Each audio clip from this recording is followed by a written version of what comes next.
Electric കെറ്റിലിൽ എങ്ങനെയാണ് gas സ്റ്റൗവിനേക്കാളും പെട്ടെന്ന് വെള്ളം തിളക്കുന്നത് ചിന്തിച്ചിട്ടുണ്ടോ? ശരിക്കും ഒരു 10 മിനിറ്റ് കൊണ്ട് ഗ്യാസ് സ്റ്റൗവിൽ തിളക്കേണ്ട വെള്ളം വെറും 3 മിനിറ്റ് കൊണ്ട് കെറ്റിലിൽ തിളക്കും. ഹോസ്റ്റലിൽ നിൽക്കുന്ന ആൾക്കാർക്ക് അറിയായിരിക്കും. അതിനകത്ത് നൂഡിൽസ് തൊട്ട് ബിരിയാണി വരെ ഉണ്ടാക്കുന്ന ആൾക്കാരുണ്ട്. അപ്പോൾ ഇത് എങ്ങനെയാണെന്ന് അറിയണമെങ്കിൽ ആദ്യം ഈ കെറ്റിലിന്റെ വർക്കിംഗ് എങ്ങനെയാണെന്ന് നമ്മൾ അറിയണം. നമ്മൾ ഈ ഇലക്ട്രിക് കെറ്റിലിലേക്ക് ഇലക്ട്രിസിറ്റി കൊടുക്കുന്ന സമയത്ത് അത് ഡയറക്റ്റ് ആയിട്ട് പോകുന്നത് ഒരു ഹീറ്റിംഗ് കോയിലിലേക്കാണ്. ഈ ഹീറ്റിംഗ് കോയിൽ മെയിനായിട്ട് നിക്രോം പോലുള്ള അലോയ് വെച്ചിട്ടായിരിക്കും ഉണ്ടാക്കിയിട്ടുണ്ടാവുക. ഈ നിക്രോം പോലുള്ള അലോയുടെ പ്രത്യേകത എന്താണെന്ന് വെച്ച് കഴിഞ്ഞാൽ അതിന് റെസിസ്റ്റൻസ് ഭയങ്കര ഹൈ ആയിരിക്കും. ഈ ഹൈ റെസിസ്റ്റൻസ് കാരണം അത് പെട്ടെന്ന് ചൂടാവുകയും ആ ചൂട് ഡയറക്റ്റ് ആയിട്ട് അതിന് തൊട്ട് മുകളിലുള്ള വെള്ളത്തിലേക്ക് ട്രാൻസ്ഫർ ആവുകയും ചെയ്യുന്നുണ്ട്.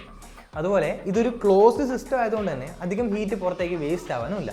നേരെ മറിച്ച് ഒരു ഗ്യാസിൻ്റെ കേസ് എടുക്കുകയാണെങ്കിൽ ഇതിനകത്ത് നിന്ന് വരുന്ന ഫ്ലെയിം ഉണ്ടല്ലോ, ഈ ഫ്ലെയിമിൻ്റെ ഒരു 40 to 60% അതിന് ചുറ്റുമുള്ള എയറിനെ ഹീറ്റാക്കാൻ വേണ്ടി വേസ്റ്റായി പോകണം. ബാക്കിയുള്ള 40 to 60% മാത്രമാണ് ഈ വെസലിൽ ഹീറ്റ് ആവുന്നത്. അതുകൊണ്ടാണ് ഇലക്ട്രിക് കെറ്റിൽ എപ്പോഴും ഗ്യാസ് സ്റ്റൗവിനേക്കാളും കൂടുതൽ എഫിഷ്യൻ്റ് ആയതും കൂടുതൽ പെട്ടെന്ന് തിളക്കുന്നത്. ഇതുപോലത്തെ വീഡിയോസ് ഇഷ്ടമാണെങ്കിൽ പേജ് ഫോളോ ചെയ്യാൻ മറക്കല്ലേ.